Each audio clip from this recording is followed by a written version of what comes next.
Hello, everyone. Welcome to the Game Junk Podcast, episode number 202. This is Game Junk for Monday, August 12th, 2024, and my name is Sean. My name is Andrew. And Frankie is a little under the weather at the moment, so he's sitting out this week. But you know what? We've skipped 2 weeks in a row. We had to make this happen. It was time for Game Junk. Just check in, see what's going on, see what we've been playing. It's been a little quiet though. How's your summer been? It's been extremely busy, so I'm kind of glad it's quiet because one, I haven't had any time to play games or very little time to play games, and I don't think I could handle any big blockbuster news right now anyways, so I'm kind of happy it's quiet, but it has been a little boring also from that perspective. So I'm kind of hoping we were talking a little bit before the show about what's upcoming, and I don't know how I'm going to get a top 10 together and play all these games. There's just so much stuff coming out. Like we were talking about how Outlaws comes out in a couple weeks or a week, and I couldn't believe that. That seems like an October game. I'm a little scared that my list is going to be just a little dabbling of everything this year and not really much depth to the top 10, but it's looking pretty exciting coming up. So I think with Gamescom coming up next week and some other stuff, I'm hoping Game Junk has a reemergence of some topics to talk about. Oh yeah, it's the calm before the storm right now, I would say. But yeah, I mean, it's, I guess, I say like nothing much has been released over the past month or two, but really there's been a lot of indie stuff, just not a lot of big AAA games that everyone's talking about. But still lots of cool indie stuff. So I can't complain, and I've been playing some things. I got lots of stuff on my list I still want to get to, but yeah, looking ahead to September, it's a little scary. It's exciting but scary. So yeah, we gotta put in the time, I think. Definitely. Yeah. But yeah, we'll be talking about some things we've been playing. Cat Quest 3, obviously. We got to touch on Game that. of the year right there. I don't even need to play anything else. Probably, is it Game Junk's most anticipated game as a combined? 100%. Maybe. I think so, probably with my anticipation alone. Yeah, so I mean, we'll get to some of that stuff. I mean, we were talking about news stuff, and there really there's been a couple things that have happened, but not even really anything that I think we have anything to say about, like Game Informer shutting down. I think there were more wasn't there like Bungie layoffs? I don't know. Yeah, lots of layoff stuff, but how much can you say that? Yeah, exactly. So, I mean, I think we've already passed the record for game layoffs from whoever tracks that already. Oh, yeah. So it's not surprising that, more are coming, but yeah. So, I don't know what we'll talk about next week, but if there are some big news stories that we're not seeing, let us know. Maybe we'll touch on them next week. But for now, we're just going to jump into what we've been playing. And we might as well start with Cat Quest 3. 100%. So it was previously called Pirates of the Caribbean. Yes. That's not what it ended up being called, unfortunately. But yeah, I think it still says it on their website, but on all the marketing material, it seems like they've dropped that name. Definitely, unfortunately, Disney got involved in some way. Had to be. Most likely. But yeah, so that came out this past week. I've played a bit. Huck, I know you're super excited about this. You even pre-ordered this thing. I did. I think it's the first game I've pre-ordered in probably 100 years. So give us your sort of initial thoughts. And I mean, how far are you in the game right now? Not very far. I would say 45 minutes to an hour in. Just touching it. And overall, I think it looks incredible. I think the overall polish of how they've angled the camera and the look of the islands and the water really looks great. I think it fits the atmosphere and mood of the game. They've done a lot of quality of life things, I think, especially when you're entering a dungeon. They put a save point, or at least so far where I am, they have a save point at the start of all of them, whereas in the previous games they did not. Definitely did not. They may have auto saved, but this allows you to get your life back and everything. So it actually, you kind of get a full run at the dungeon. The combat seems pretty much untouched from what I can tell. It's still, I guess that's not true, because before you had a melee character and a ranged character, or depending on what you equipped, and now you have melee attacks and a ranged pistol. And the pistol has 5 shots, I believe. I don't know. I haven't gotten any additional weapons, so I don't know if the amount of shots changes or anything. But with the current pistol, you have 5 shots. It kind of auto reloads for you after a period of time. And you also still have the magic that maps, each spell maps to a specific button. I still think that works pretty well. I imagine you get 4 with the possible of like 6 spells like you did in the previous games eventually. And I think that works great. The atmosphere of like the Caribbean is excellent. I like all the ship. Well, I guess they added a ship as well that you can drive around in and shoot enemies that are on the land from, which is kind of a neat touch, and blow away barriers and things. Now, you kind of have to blow away this barrier in the very opening sequence. I don't know how much that's going to come into later on down the game. But overall, the ship, one thing I really like actually is that any dock you come across, you can teleport your ship directly to, which is great in my opinion. I don't want to have to backtrack all the way to the spot I left my ship only to sail around the island right to that same dock. So I think that was a great design decision of being able to easily get your ship at any sort of like port you can get it to. So overall, I'm really liking it so far. I mean, like I said, I've barely touched it, but everything I've seen, really impressed with. It's just a fun game, you know, the atmosphere, the characters, the humor. I really enjoy this series and think it's just like a lighthearted action adventure game. Action RPG, I guess you could call it. And I really like it. What are your thoughts? Yeah, so I mean, I'm enjoying it quite a bit. I guess I should say, like, so did you finish both Cat Quest 1 and 2, or like you played? Yes, I did. Yeah, you did. So I had played a bit of both, but the weird thing is I had played them on mobile. Now, Oh, interesting. I think Cat Quest 2 was Like touch screen or with the controller thing? well, so that's the thing. So I think Cat Quest 2 is a launch title with Apple Arcade. I haven't played that in a long time, so I don't really remember. But I actually was going back and playing a bit of Cat Quest 1, and it doesn't support controller, like Bluetooth controllers. So it really is touchscreen and kind of like an auto attack type thing where you just tap on the enemy and they start attacking. And I was not really a fan of that. Like it just, I don't know. It was like, it's hard to dodge out of the way of attacks and stuff like that, which you kind of have to do at certain points. Yeah. Yeah, you do. Yeah. So I kind of was getting frustrated with that, but now playing this, I'm playing it on Steam.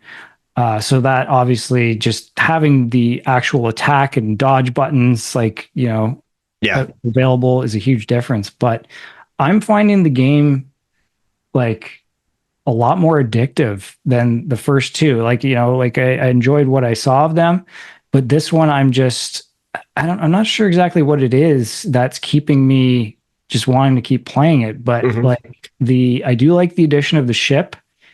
It helps you get around quite fast, but also there's combat, like there's ship to ship combat as well.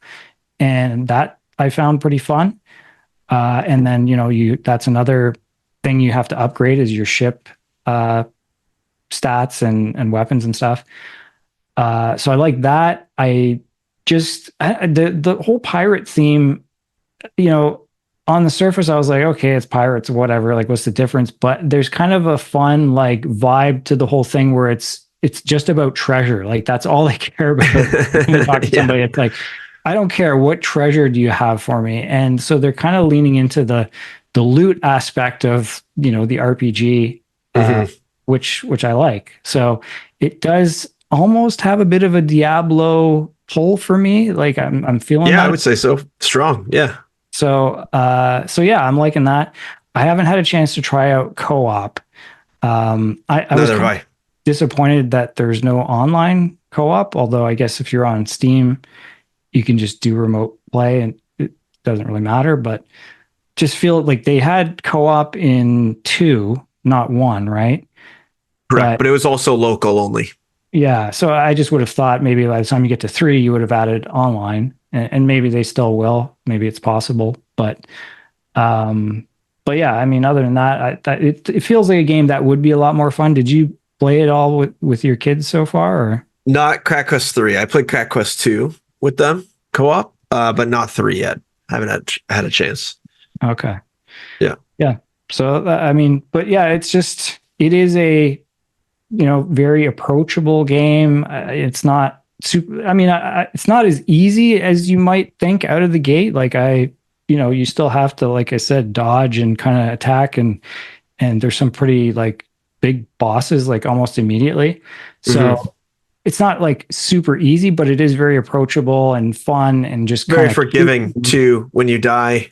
You go yeah. back, you don't really lose anything except your progress in that area you were at or whatever.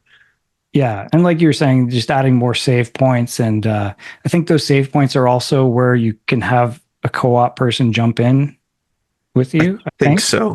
I Yeah. saw like there's a two-player icon on them. I just Yeah. haven't, but Yeah. So there might be a drop in co-op like at those points. Yeah. I also they didn't really explain that icon very well.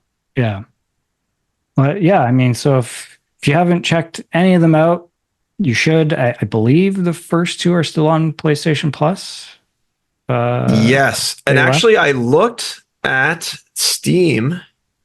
When I looked at the store on Steam, there was like a bundle for all three games that was only like $2 more than just the third game, Okay, something that's like pretty good. that. Let me just confirm that.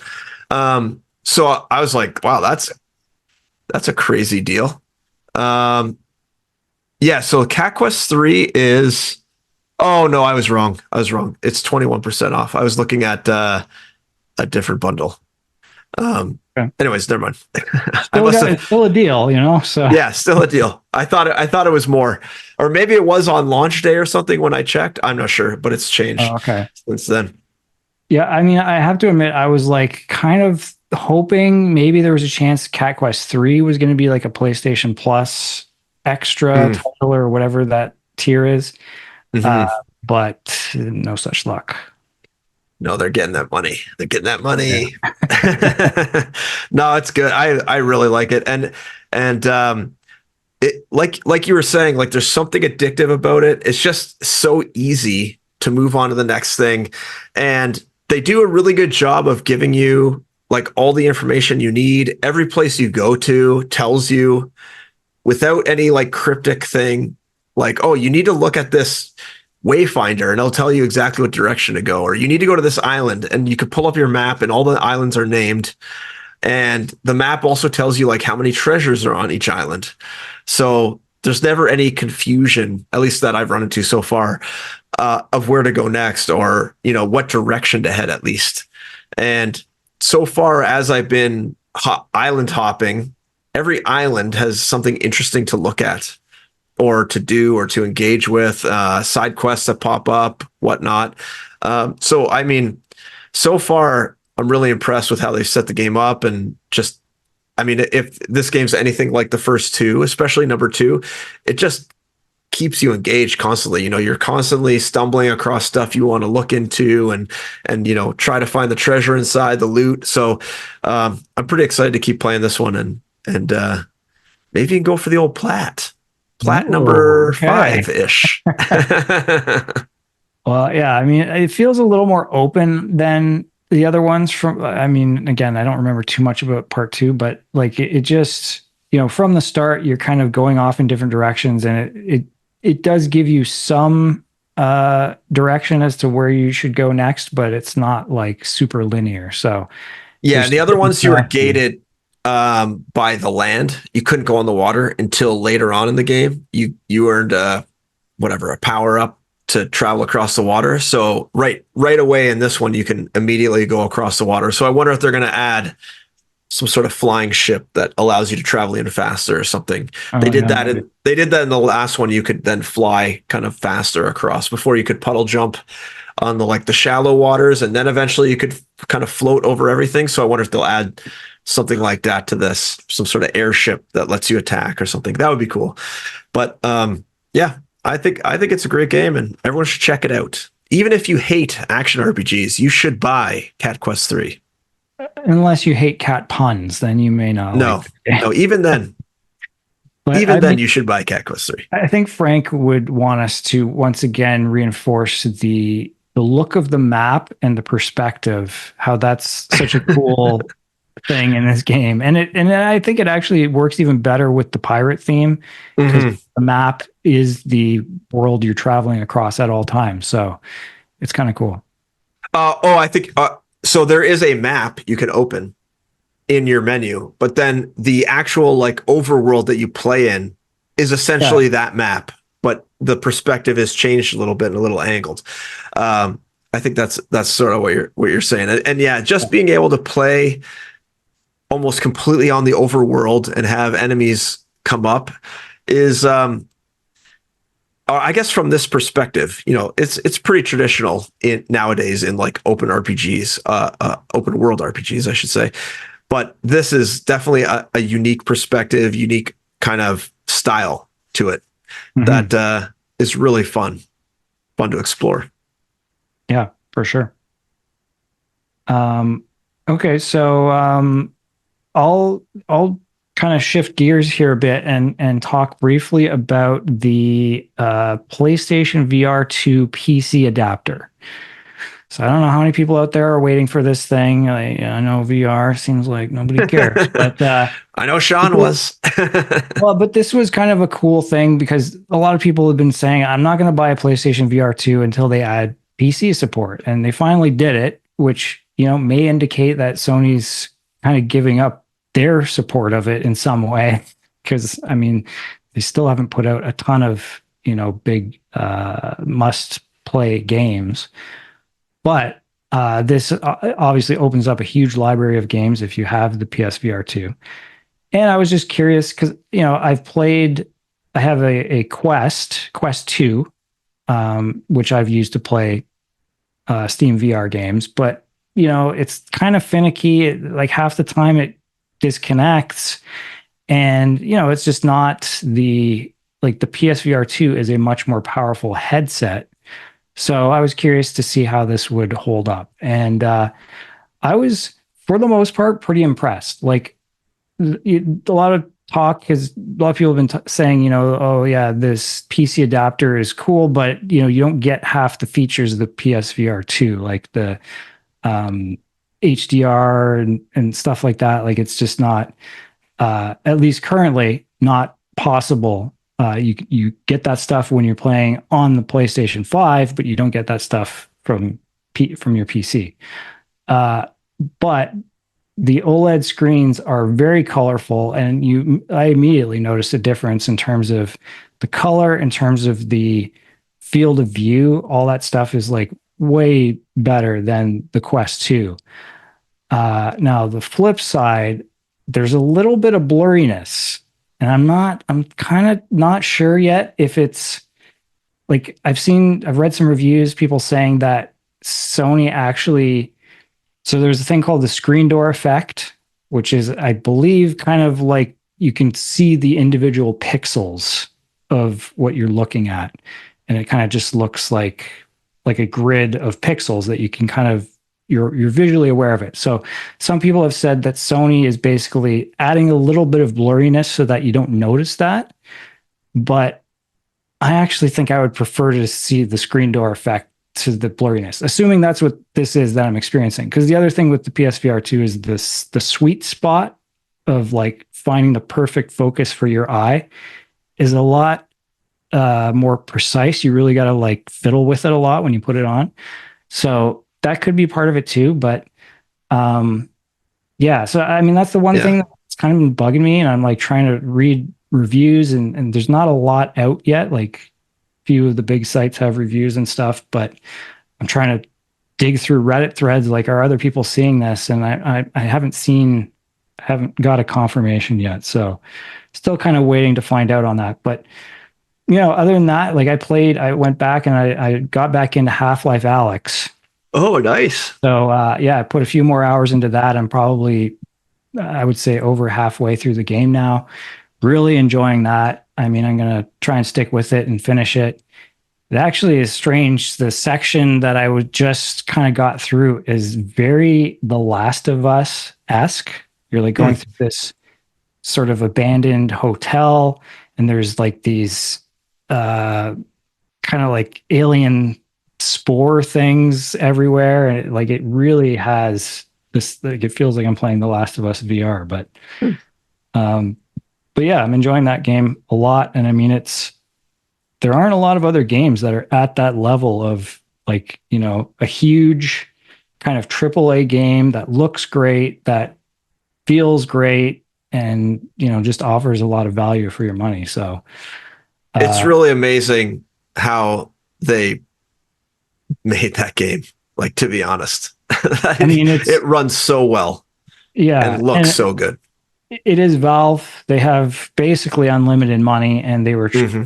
making a game to sell their own headset. So I get it, but it just makes me want them to, like, when are we getting the Portal VR game? Like, I know there's a couple Portal VR mod games out there, but I want an official. I did see an article. I can't remember where I saw it, but they said that the Valve next game hasn't been announced, but it currently has like 17,000 concurrent players on it. So Really?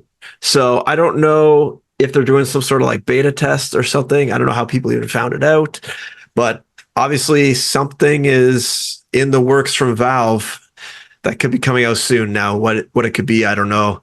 17,000 concurrent, is that just like a single player concurrent players? Usually you wouldn't probably have that big of a test if it was just single player. You'd Hmm. probably have a Team multiplayer Fortress, component. Team Fortress Could 3, be, yeah, three, yeah, maybe. potentially. Um, but yeah, I mean, so I guess it's, the jury's out on as to whether or not this would be worth it for you if you have a PlayStation VR 2. But apparently they had a discount on the PSVR 2 like a week or two ago, and like sales went through the roof, I think, because people knew this was coming out. So Hmm. it does seem like the adapter's a little hard to find right now. Like, I had to go to a bunch of different stores to find one. So um, but yeah, and just one other little tip is you can actually play Oculus Rift games on it as well. There's I don't know if it's a mod or what you would call it, I guess, compatibility layer called Revive, which allows you to play Oculus or Meta games on non-Meta headsets. So I Hmm. tried it out; it worked pretty good. So Yeah, that reminds me of one news story we had, which I would like to touch on, is that Ready at Dawn Studios was closed down yeah, by that's right. Meta, making VR games, and my dream of The Order 1886 Part Two crushed. But Well, we all or knew it never was going to happen, anyways. maybe the dream could be alive now because now they're not locked into doing VR games. So maybe some of Yeah, the people I could, guess it depends who owns that IP, though. It's probably still Sony.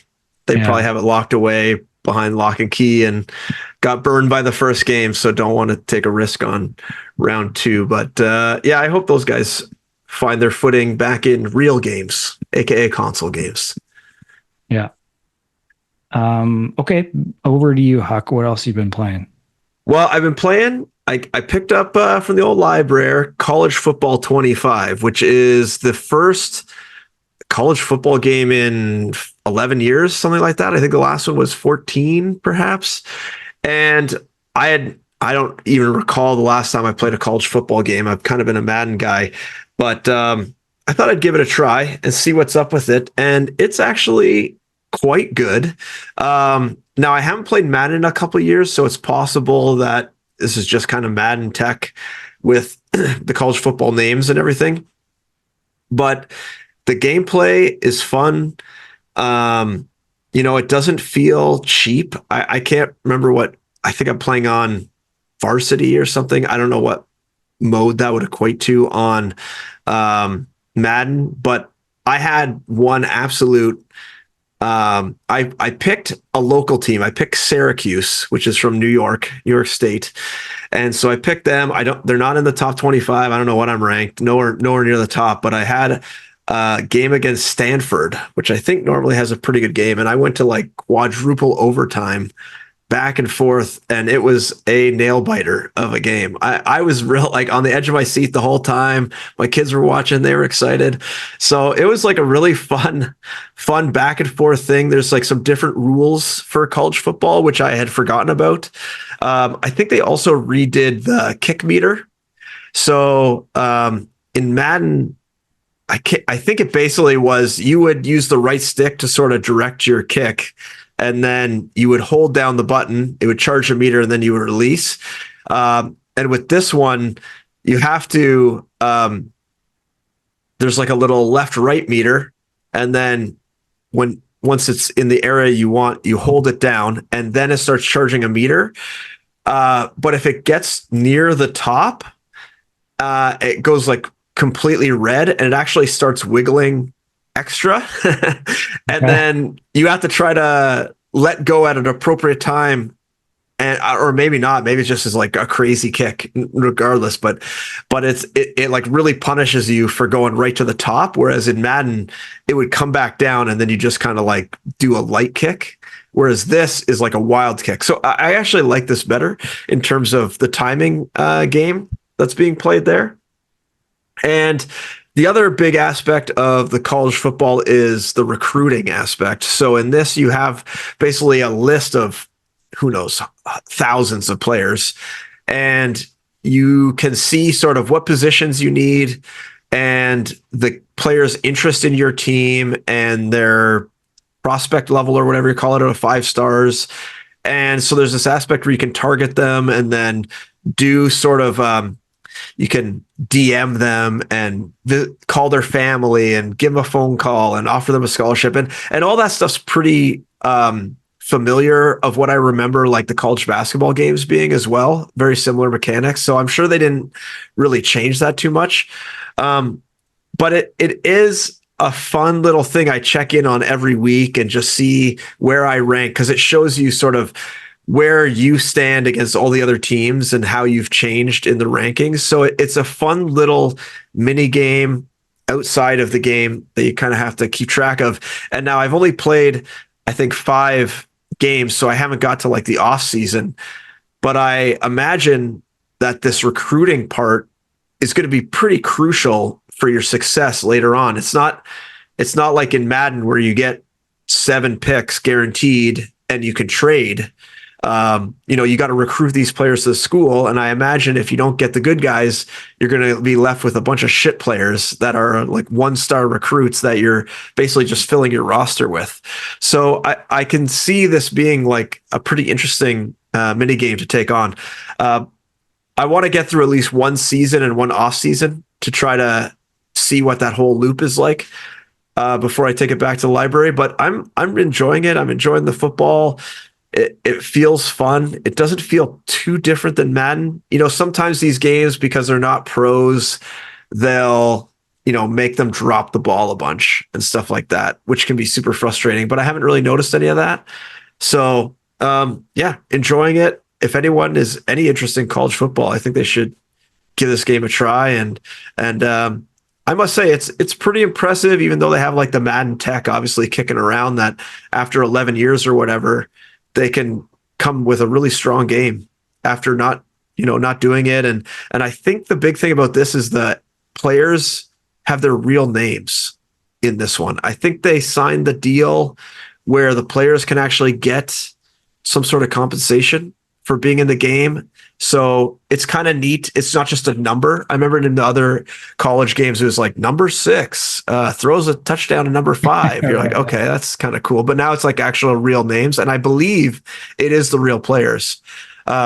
So their college football is big in the States. So I'm sure people would recognize some of the players. I don't recognize anybody.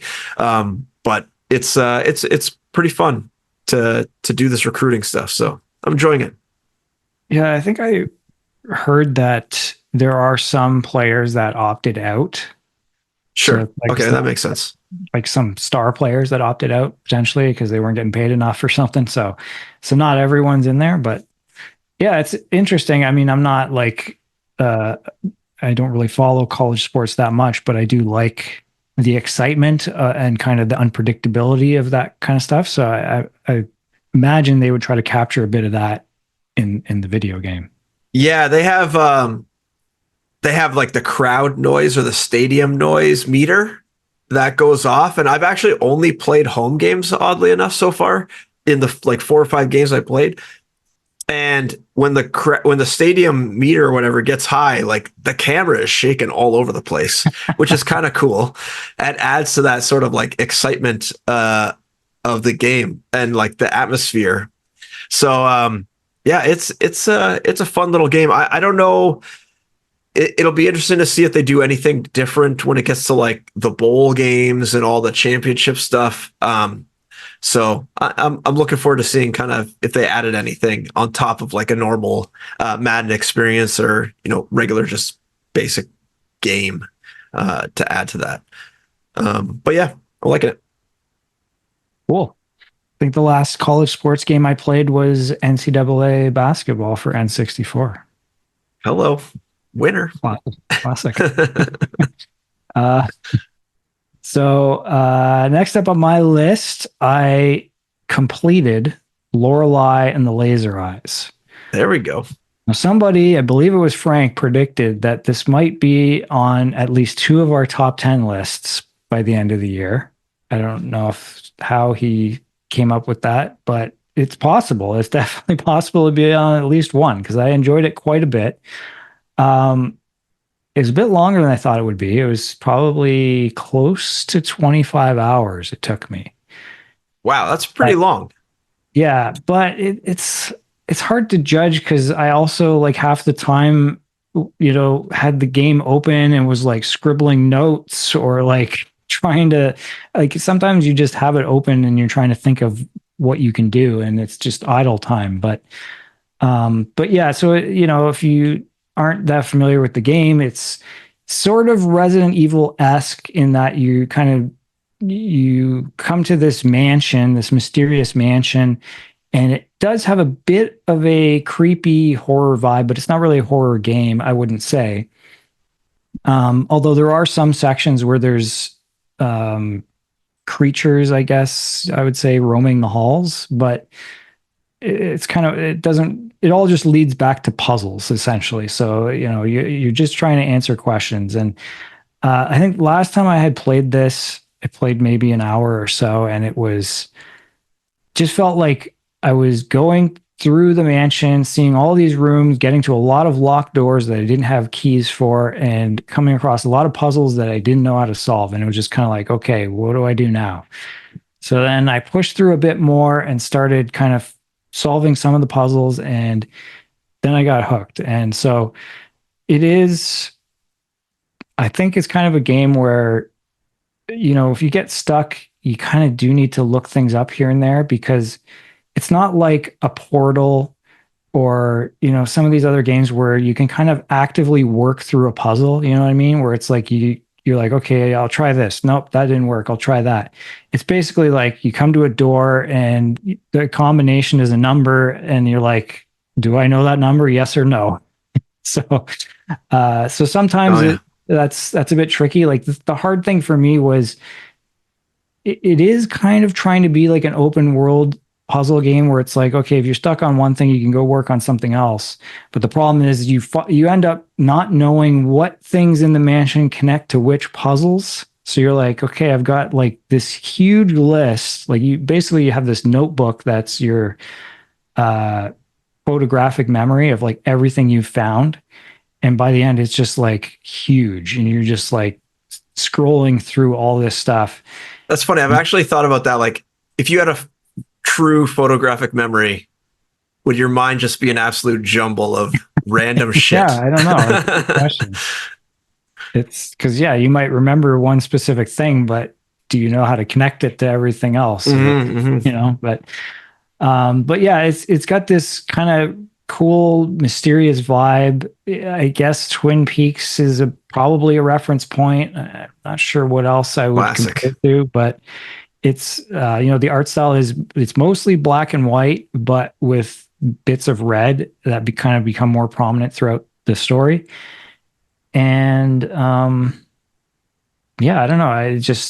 It's weird.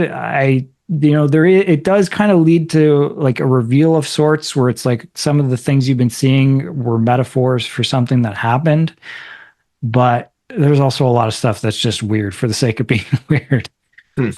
which I'm not opposed to. So, but yeah, I mean, if you're into puzzle games, and it's turning out to be a pretty good year for puzzle games, check it out, Lorelei and the Laser Eyes. Hmm. Cool. The last thing I played was a game called Super Catboy, which I picked up. I think it was on sale on Steam, so I was in the mood for action kind of platforming game. So I picked this one up, and I like the art style of it. It's a pretty typical action platforming game, I would say. It kind of reminded me of a Super Nintendo era um, action game. And it also reminded me of the Super Nintendo era in that its tutorialization could use some work. And a lot of the times I would come across to a new gameplay mechanic and they would just not explain how to do it at all. For instance, there's like this sequence where you get on like a motorbike and they just have you get on the motorbike. And I didn't find out until I died like 4 times that I could shoot a gun while on this motorbike. I thought the only thing I could do was like hit, sort of like road rash, or you like swinging at the guys beside your bike. But you could actually shoot a gun forward and backwards as well, which I didn't realize until I randomly was mashing buttons later on Hey, because I you was got to getting randomly frustrated. mash buttons, man. Yeah, I know. Amateur, I know. So like stuff like that, I was a little surprised at. I mean, I don't know if they expect you to just kind of like open the menu and try to find the gameplay controller layout or something, but it just felt a little lazy in that regard. And then there's like other little polished things that I was not impressed with. Like you can't skip the dialogue. You have to like listen to it all the way through, which it's not even listening to it. It's not even voice acted. It's just you have to wait for their text speed to go all the way through. Now I should probably look in the options to see if I can adjust that or not. But come on, like give me a button to skip through this stuff. I don't really care about your, 80s style humor that is not quite hitting right now. But like overall, the layout of it is also similar to Super Nintendo era games like this, where there's basically stages and then you just kind of progress to the next stage. There's no connection to world or anything like that. It's just a bunch of stages in sequence. And overall, like the enemies and stuff you come across are pretty good. They telegraph their attacks okay, and I never feel super frustrated playing it. The gameplay feels a little stiff. It's not, like when I was playing that Flynn Son of Crimson game, I just like really enjoyed the combat. And this, I feel it's a little stiffer, a little harder to hit. I don't know if it's like just the range of attacks or what, but it's just not as enjoyable as some of the other games I've been playing. So I don't know if I'll go back to it. I might go back to it and try it. I don't know how long it is. I think actually probably the Steam pages have that now, eh? How long to beat, or is that just Xbox? Uh, I don't know. I do see it referenced on some sites. I don't know if Steam has it, but let's see here. There's a full game YouTube playthrough that is under 2 hours. That might be in my wheelhouse then. It says I've played 103 minutes so far. So I mean, I've put I've put a good chunk of time. I've almost done the game, so maybe I will go back to it. But it's just missing like a little bit of polish that I would have appreciated a little bit more. So overall, if you're in the mood for an actiony game that's got a cat in it, I guess this might be for you. Yeah, follow up Cat Quest 3 with Super Catboy. No, no, this would not be a good app dessert course to Cat Quest 3. Okay, cool. So I have a few other things I can mention. I guess the main one I'll talk about is Arranger, a role puzzling adventure, which I had played the demo for. I know we saw some trailers for it. I kind of talked about it. Looked cool. It's out now, and I played it via Netflix on my phone because What? It's on the Netflix app? Yeah, it's free for Netflix Oh my subscribe. God, I'm gonna go play this right now. Yeah, Hello. so I mean, Frank would be rolling his eyes right now, but this game is great. Like the controls are perfect for mobile. And so yeah, what it is, it's kind of like a Sokoban block pushing puzzle game, but it's a little different in that you are sliding, like the whole world is made up of tiles, and you're either sliding like vertically the column that you're in, or horizontally the row that you're in, and you're trying to solve puzzles by shifting things around like that. But it does have like a story. It kind of feels a bit like a Zelda game, and it's just kind of clever how they have, like you also are navigating from point A to point B by shifting these tiles, which might kind of initially feel a bit laborious, but I mean everything's pretty close together. So I don't know, it worked quite well for me. I was kind of enjoying it, and I mean, I think it's maybe like a 5-6 hour game. I've probably played 3-ish. So I'm guessing I'm like halfway, and I was really enjoying it. So I definitely am going to try and finish this one. And yeah, if you're kind of into puzzle games that are easy to pick up and hard to put down, this one kind of fits the bill. So, obviously available on other platforms as well if you prefer. So, I'm fascinated by this Netflix gaming thing. So I installed Braid, haven't tried it yet. But how do you find these games and when they come out? Do you get notified on the app or something? Because I had no idea this even came out. And even when I just signed in to my Netflix account on my phone, it didn't even come up. There was no like recently added thing that I could see. Yeah. So how are you finding these games? Like it's still a bit of a like best kept secret in a way, because they have a lot of good stuff on there. But so this one, for whatever reason, I somehow knew. Like I remember from one of the showcases or whatever, it had a Netflix logo in the trailer. So when the game was about to come out, I just kind of Googled it and was like, yep, okay, there it is. But I mean, it's not a lot of the games they've been getting are usually like games that have maybe been out on consoles for like a year, and now Netflix gets the mobile port. But this one and a few others, like that Storyteller game. There's been a few others where it's like Hades is on here. Yeah, Hades is on there. But Grand Theft Autos, holy smokes, what the heck? I mean, there's a lot of stuff, but yeah, in terms of stuff kind of being like day one releases on Netflix, that doesn't happen as much. Mm-hmm.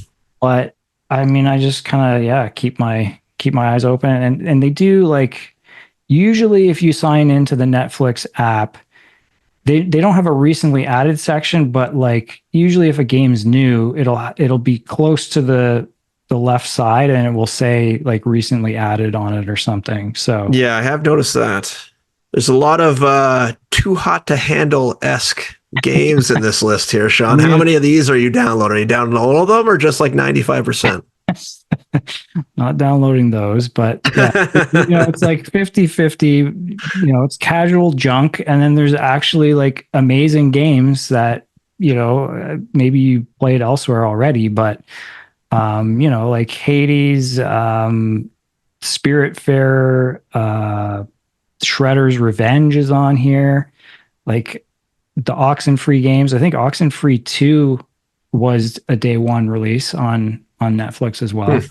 So, I mean, I get it. People don't love playing games on their phones, but some of them are well suited for it. And hey, if you're already a Netflix subscriber, it's free. So why not? Yeah, this is interesting. I downloaded like one like crime scene investigation game, and I thought it was well suited for the phone because they basically just like gave you a few tap options, like, oh, go talk to the cop or go talk to the witness or whatever. Like it was pretty straightforward, with like some audio sound clips of people talking. So it wasn't anything crazy. It was like perfectly matched for the phone. But then like I'm seeing, Hades and Grand Theft Auto and all these other like Dead Cells. How would you play these games on your phone? They must expect you to use the a controller or something, a Bluetooth Yeah, controller. I would not even try to play most of those games with touch controls, but I'm pretty sure they all support Bluetooth controllers. So Yeah. Hmm.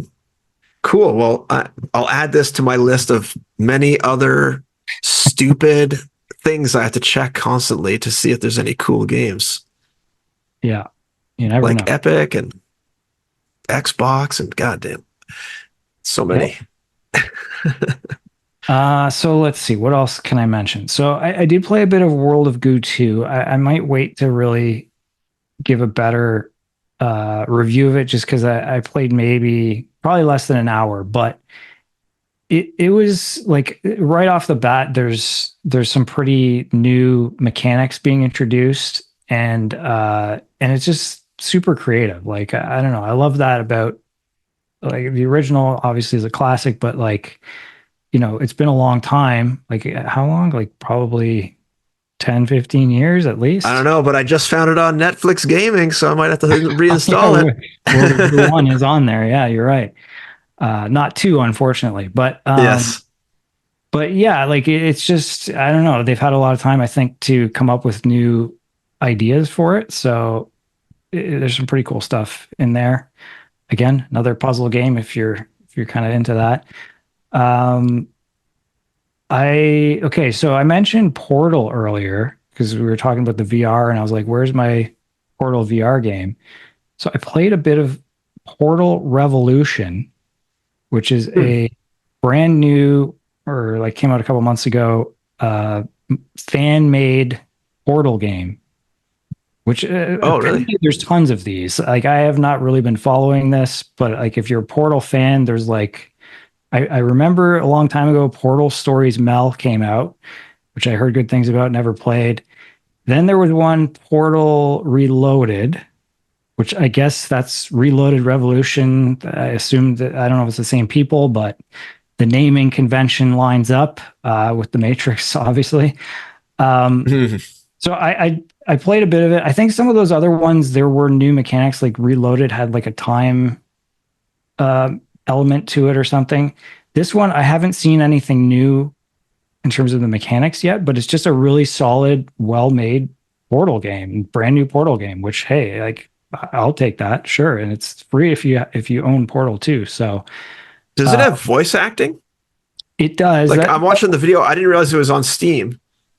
Yeah, it does. I mean, the voice acting might be my one slight criticism. Like it's not bad, but it felt a little below maybe what I would expect from Valve. But I would hope so. yeah, but like it's still pretty good, and like the puzzles like are pretty tricky, like right off the bat too. So if you are a Portal fan, I would recommend checking it out. Maybe. I'm I'm just looking at the screenshots. I'm quite impressed with the environments as well for Yeah, it like a looks fan great. mod. Huh, Yeah, that's cool. so like yeah, there's a bunch of these. I really should get to them all at some point, but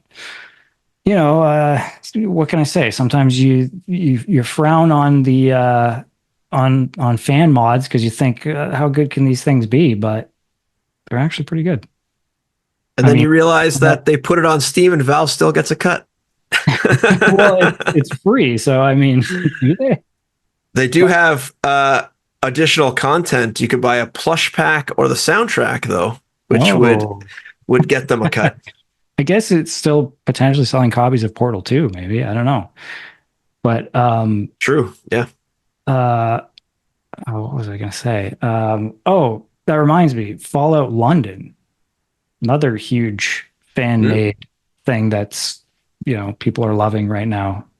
I have not tried, but maybe I will at some point. Also on Steam? Uh, I don't No, know about that. I'm not doesn't sure. look like it. I think it's on, I think I saw that it was on Good Old Games. I don't know, It does might be look on like it's other on good sites, old games. but yeah, I'm hearing that's really impressive as well. This, Uh, these kind of mods blow my mind that people spend this amount of time and treasure to put together a game that you potentially make no money from. yeah, Just pure love of the game and wanting something the developer is not going to make. Crazy.